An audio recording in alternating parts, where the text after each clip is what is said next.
The 2020 Fast Pitch Wiffle Ball National Championship will probably go down in history as one of the most infamous in the sport's history. I'm not going to go into detail about the road that we took to get here. If you want to learn more about that, I've linked 2 videos down below giving a short history lesson on the past organizations that have run the National Championship Tournament, as well as how and why United Wiffle Ball was formed. So, if you want some backstory / context, pause this video, go watch those videos, and then come back here. Because today on Wiffle Statement, we are going to be recapping the tournament that has the entire plastic community buzzing and is already being called by many of the elite players, quote, the greatest Wiffle experience that they've ever had. So grab yourself a bowl of popcorn and a candy bar, and let's get into the 2020 United Wiffle Ball National Championship Tournament. Wiffle Statement, best YouTube channel out.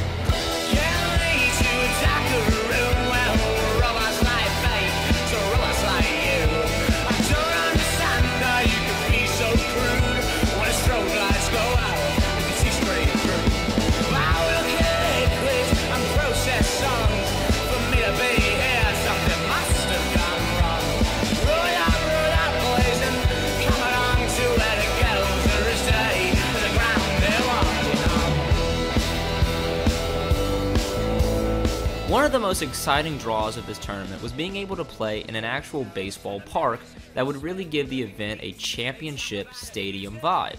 The York Revolution Minor League Park, located in York, Pennsylvania, would serve as the gridiron of the tournament and also serve as the site for the 2020 Home Run Derby, sponsored by T-Mobile. 47 players would compete for the title, plus a $1,000 winner's pot. After a hard-fought championship round between Jordan Robles, Vin Lee, and Tim McElrath, Jumpman himself would take home the crown in cash in typical Jordan Robles fashion. Congratulations to the 3 finalists and of course Jordan on winning the 2020 United Wiffle Home Run Derby. First ever trophy right here. Love that. Give it up for Jordan. Let's go! Come on! Hey, you left it on the field!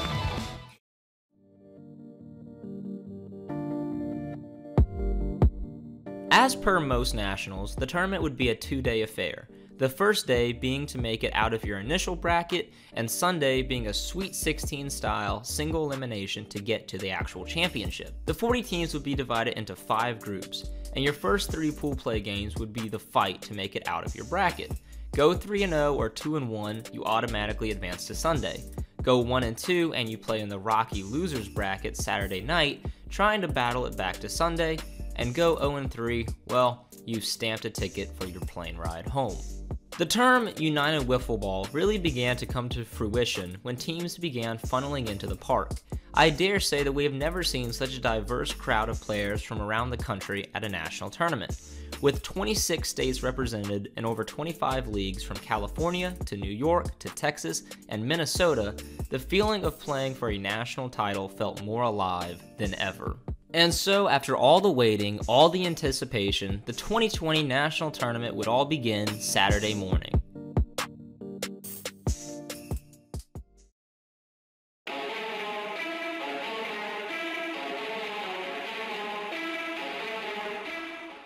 One of the interesting points of this tournament would be getting to see the matchup of young flamethrowers on younger teams filled with rising stars in the game versus older veteran teams that have been playing for years and some of which have won a national championship before.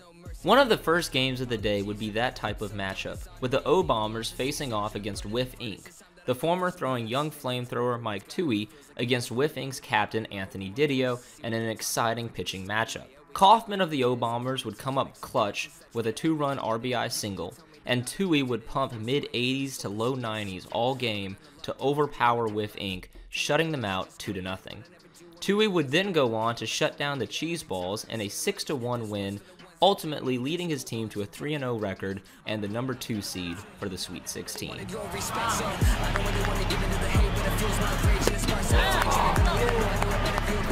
That number 1 seed, however, would be stolen by the New York Meats, who led by Jimmy Cole would defeat Los Crusaders, Degenerate Gamblers, and the Midwest Monstars, all with a 14-run differential. Tyler Flackney would also make it his 3rd year in a row without giving up a single hit at the NCT with his shutout of the Monstars. He would also get the walk-off walk in that game to end a dominating day for everyone's favorite meat emporium. Pool play would start to wrap up nearly 8 hours later with game 60 on the day, with the 3-time defending national champion C4 versus their longtime rivals Black Dog Country Club and the infamous duo of Matty Griff and Brian DiNapoli. However, neither one of them would take to the rubber. Instead, they would give the ball to their pool play pitcher, Colin Prentice, who had won them their first 2 games of the day. This proved to be the right choice, as Colin would absolutely stifle C4's lineup, shutting them out 6-0 and giving Black Dog Country Club the number 3 seed, joining the Phenoms and Bomb Squad, who led by their veteran captains Josh Pagano and Devin Torres respectively, had trounced their groups to join the 3-0 club, and would wait to see who would make it out of Saturday night to Championship Sunday. Skip, 2 innings in, how are you feeling? Tired. Through four straight games here. This is the 5th here. How is it pitching to Trying to C4? get it here. I pitched them so many times when they were the Blue Razors. So they know me. I'm down. I'm down on stamina here, and I'm just going as far as I can. There you go, man. Good luck. Thank you. In the Rocky bracket, Way Too Beautiful would ride the arm of Chris Skip Scapone to beat the replacements and Slaughterhouse to claw their way into the knockout round. Not far off, Wiff Inc. would find themselves in a shootout with Louisiana's finest, Anarchy. Helped by the bat of Didio, they would jump ahead to an early lead. But Anarchy would put up a fight, clawing back thanks to home runs from Ben Schaefer and Riker Holloway. Oh! Get out of here, boy! Get out of here, kid! How boy die? Ultimately, Wiff Inc.'s strategy of a combined pitching performance would work out as Sean Handall would close out the game with a 9-7 win. This pitching strategy would continue to work as Wiff Inc. would upset Las Vegas Wifflers and their young ace, Jordan Bonet, in their knockout round game to punch their ticket to the Sweet 16 on Sunday. Great job! Come on, kid! Come on! Way to work! Nice shit! Come on! Go! That was cheese. Definitely sharp cheddar. And really fast. What was the miles per hour? I missed it. Did you get it? That one, I think, was 86. Under the lights, these games in the knockout round would be absolute battles fought tooth and nail to see who would make it to Sunday, and whose season would end. One of the first knockout games would be an exciting matchup between the Long Balls and the Bronx Royals, both teams stacked with young stars. Go, man! Yeah! Go get star!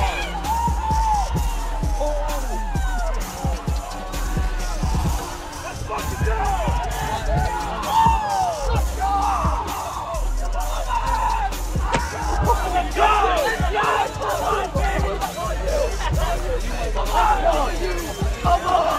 The Royals would jump ahead early with a 4-1 lead and force the Long Balls to go to the arm of their ace, Tommy Loftus. And while he would silence the Royals' bats, the Long Balls would not be able to put up any runs of their own. Vin Lee would shut the door, sending the Royals to the Sweet 16 and the Long Balls home.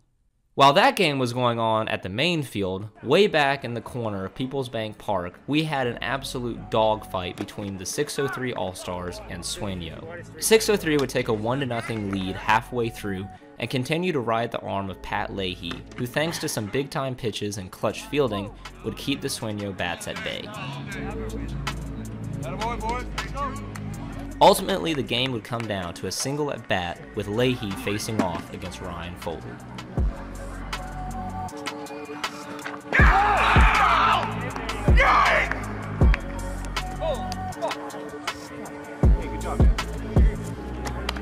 And so 603 would come back to advance to Championship Sunday. As the clock began to tick away, Saturday night would slowly begin to wrap up with some of the last matchups, one of which would be C4 versus Way Too Beautiful, teams that have been around for years and years, both trying to make it out of the knockout round. Some impressive fielding would allow Way Too Beautiful to work out of trouble early.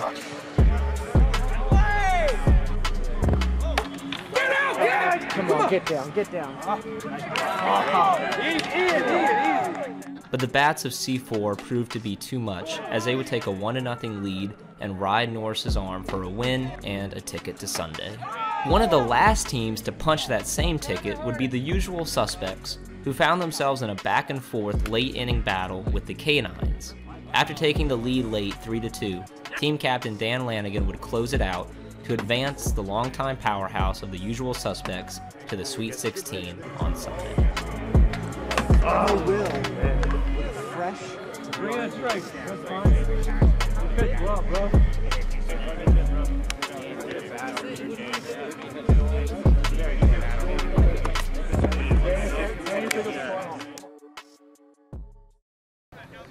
What's the game to watch this morning, guys?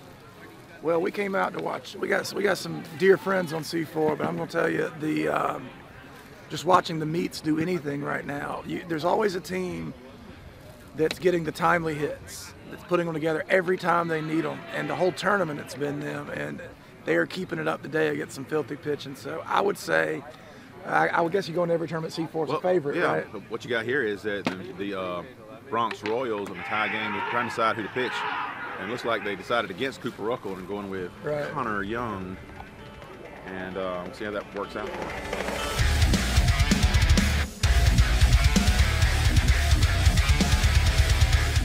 Championship Sunday is the day of the year that every wiffle ball player longs to take the field on. This year's final showdown would begin in sub-50-degree weather, and the atmosphere could not have been any better, with teams ranging from the young hotshot cheeseballs to the quiet and steady Whippets, and the three-time defending national champions, C4. None of these teams, however, would face off in my personal favorite matchup of the day, perhaps the whole tourney. But we will get to that in a second. The Sweet 16 would start with a bang, as the legendary 603 All-Stars out of New Hampshire would find themselves in a pitcher's duel against some of the Midwest's finest, the Midwest Monstars. 603 would take an early 1-0 lead and look to ride that out under the arm of Rob Donahue. And as he continued to work through the innings, it looked like that would be the case, until the bottom of the fifth when Cameron Smith would step in as the winning run at the plate.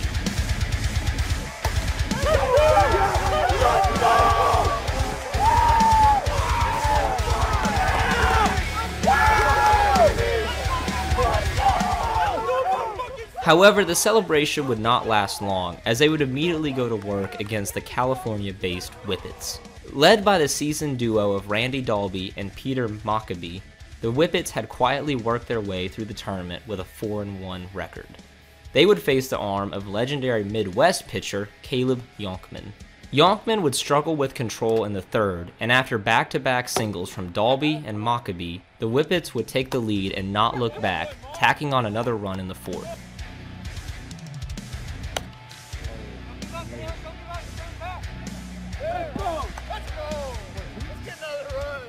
The Monstars would not be able to capture any more late-inning magic, as Randy Dalby would close out a 2-0 win, sending the Monstars home and the Whippets into the Final Four.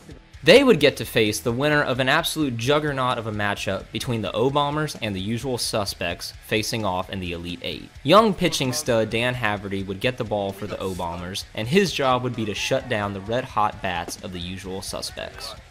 And as the old proverb goes, some games are decided by one swing. And this game would be a perfect example of that, as Johnny Whiffs Costa would hit a solo bomb in the second inning. And while Havs would dominate the rest of the game, not surrendering another run, the O-Bombers could not score a run of their own, as Ryan Wood would live up to his old nickname of the Great One, shutting out the O-Bombers, sending the usual suspects to the Final Four to face the Whippets.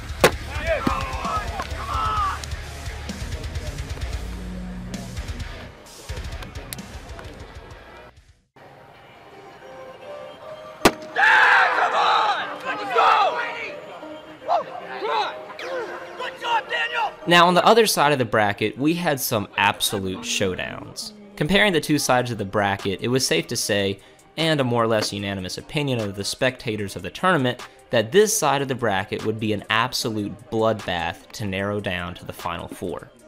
This side of the Sweet 16 would begin with a matchup featuring the powerhouse of C4 facing off against the ragtag group of the Cheeseballs. Despite putting up some early runs and having strong young pitchers, they could not keep C4 bats down for long, as they would power themselves to a blowout win to move past the cheese balls and on to the Elite 8.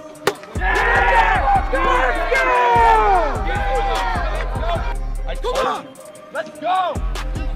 Let's go, Petey!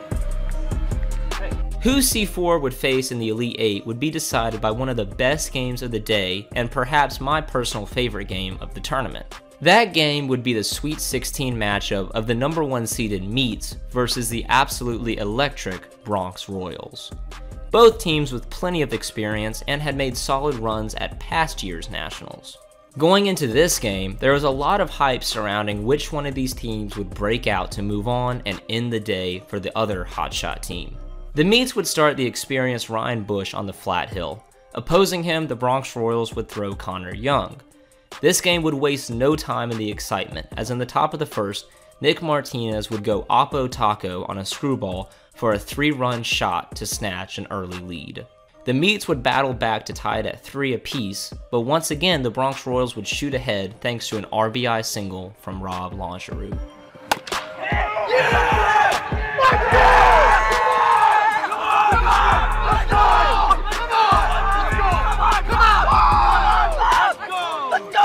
However, that lead would not last long, and the meat wagon would come rolling right back with an RBI double from Jimmy Flynn, followed up by another RBI from Jimmy Cole to give the Beatz a 6-4 lead late in the game.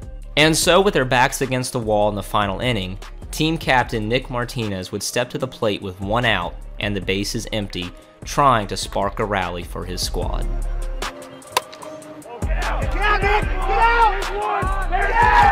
Let's go! Let's go!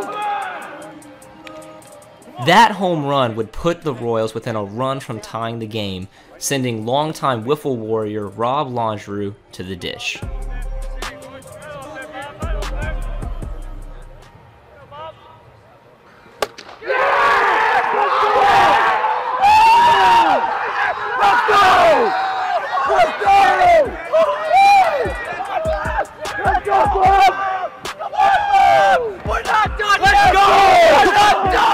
After that absolutely clutch home run, Bush would bear down and strike out Vin Lee and Connor Young in the next 2 at-bats. But the damage had been done, and it was a new ball game tied 6-6. Going into the bottom of the last, the Beatz looked to walk it off. After giving up a leadoff double, the Royals had a team meeting and made the decision to pull Connor Young and put in the 2019 Fast Plastic Cy Young, Cooper Ruckle.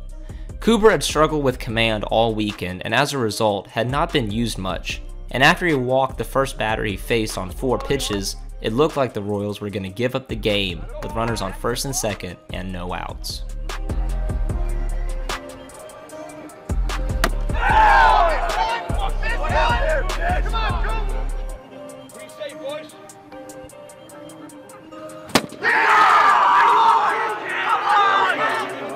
But Coop would battle right back with 3 straight strikeouts to send this game into extra innings.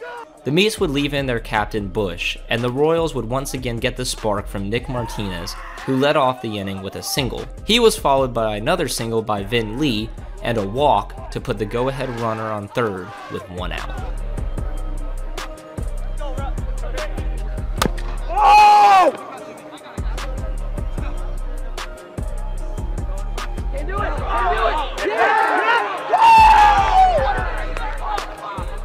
That botched double play would have ended the inning with no damage, but instead the Royals had just come back from a late 2-run deficit to take a 1-run lead in extras 7-6.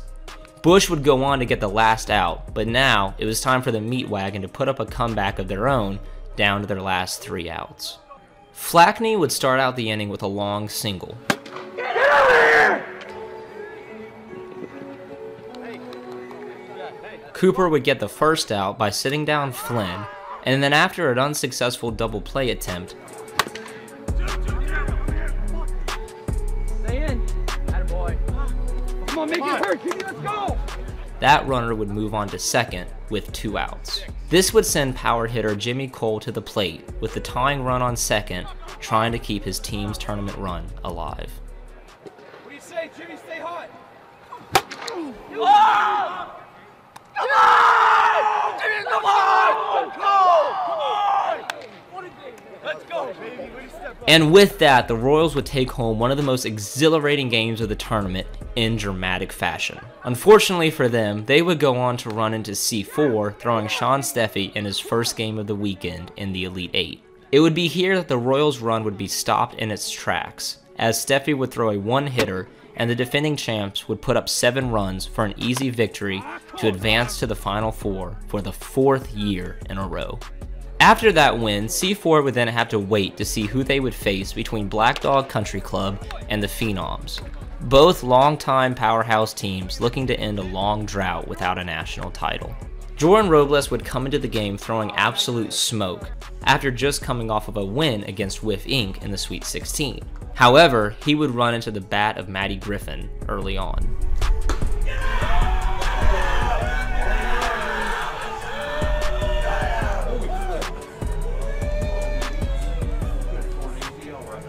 Despite dealing with arm issues earlier on in the season, Black Dog would throw their ace, Dan Whitener. Whitener would keep the Phenoms' bats at bay in the weather which had turned sour, dropping in temperature and spitting rain, making pitching difficult to say the least.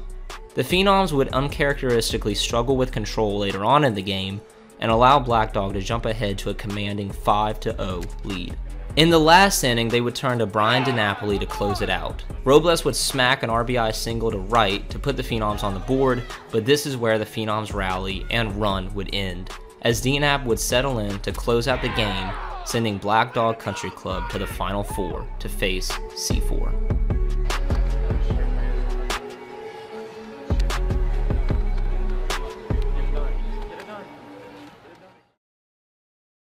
Give me a pregame prediction for this Final Four matchup between C4 and Black Dog. So I picked Black Dog to win it, so I'm obviously going to stick with them. I think if there's a pitcher that's going to shut down C4, it's going to be Ham, but that doesn't mean that C4 can't hit him. I think this is going to be an electric factory game. I think you got 2 guys who throw gas between Norris and Ham. I think there's going to be a lot of excitement. There's going to be a lot of yelling. I also think runs are going to be at a premium, and I think the winning team probably wins 2 or 3-1 at most, in my opinion. Okay. I'm going with Black Dog, though.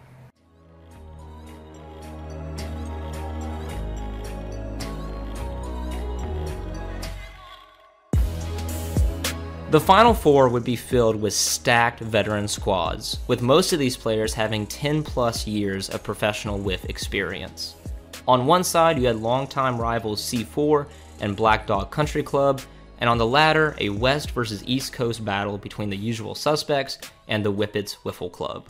However, both of these anticipated matchups would truly turn out to be a non-event.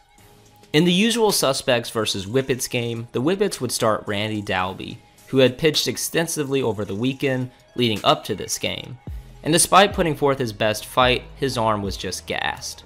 The Usual Suspects would put up 4 runs in the first inning and turn once again to their old ace, Ryan Wood. Maccabee would hit a 2-run shot in the Whippets' bottom half of the inning, but this was the last we would see of their offense. The Usual Suspects would just pour on their bats the rest of the game.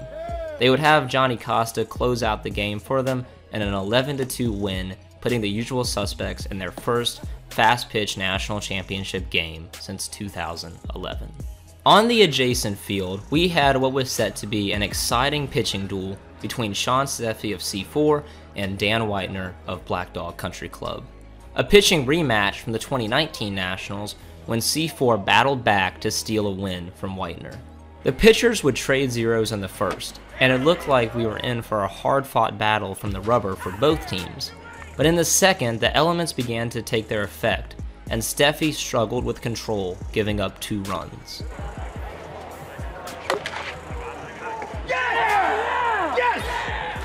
Come on, Brian, keep this rolling! Meanwhile, Whitener, determined not to lose in another Final Four, would power through 3 shutout innings. In the bottom of the third, however, C4 would begin to prematurely unravel at the seams. It began with a string of walks from Steffi, and after a couple critical fielding errors, C4 then had a team meeting and decided to switch out pitchers for Norris, who in sub-50-degree weather would be coming into the game cold. This fact aside, Norris had pitched multiple games already over the weekend. Nonetheless, he took the ball and began to fight his way through, but he would not fare much better. After a couple RBI walks, C4 would have yet another team meeting and put their starter Steffi back into the game.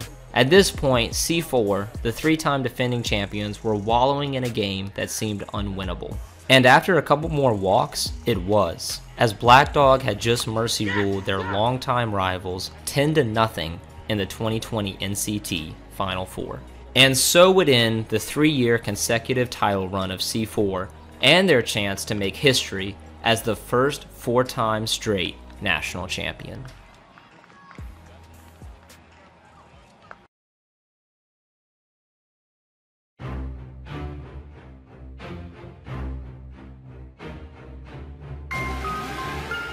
So, after 2 days, 93 games, and some of the best wiffle action in recent memory, we had at last reached the 2020 National Championship Final. The usual suspects out of New York versus Massachusetts' own Black Dog Country Club. 2 teams very accustomed to the spotlight, and 2 teams hungry for another national title. To the surprise of some, instead of going with young flamethrower Johnny Costa, the usual suspects would start Joe Evanish to have a lefty-on-lefty matchup with 2/3 of Black Dog's batting lineup. Opposing Evanish, Dan Whitener would once again take the rubber for his team, pitching in his first career national title game. However, he would not bat, as team captain Matt Griffin opted to play 2 fielders and DH Brian DiNapoli for Whitener. Both pitchers would cruise through a scoreless first inning, but in the top of the second, those arm issues I had mentioned earlier for Whitener began to rear their head, as he would start the inning with a walk and a single. Scott Alford would then capitalize by pummeling a ball to right, giving the suspects an early 3-0 lead. 2 batters later, Ryan Wood would step in with a runner on first and deliver another blast to right to make the score 5-0 and chase Whitener from the game after 1 1/3 innings. Black Dog would then give the ball to Brian DiNapoli, who would close out the inning with a ground out and a strikeout.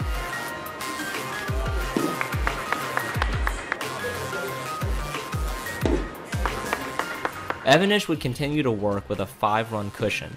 However, it wouldn't take long for battle-hardened hitter Jay Ventresca to get locked in. He would put up his own homer with a 2-run shot in the bottom of the 3rd. Despite giving up the occasional single/walk, DNAP would cruise through the 3rd and 4th, keeping the suspects' bats cold.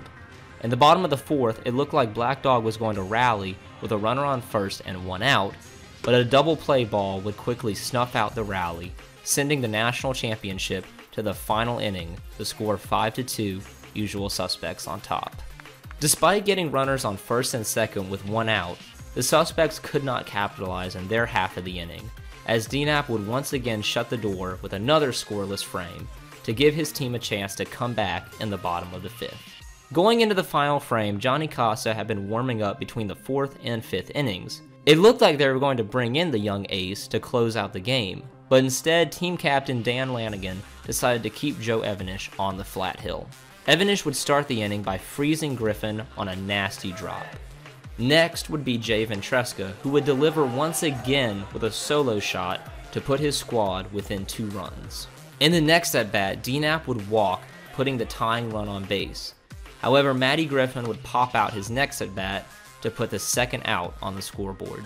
Evanish would then have to face Ventresca again and would have a miscue, hitting Ventresca in the head to put runners on first and second. DNAP would step in the box with ice in his veins and work a walk to load the bases for longtime teammate Matty Griffin with 2 outs, bringing the game, the tournament, and the season down to 1 dramatic at-bat. Come on, Joe, here it is, right here. Good job!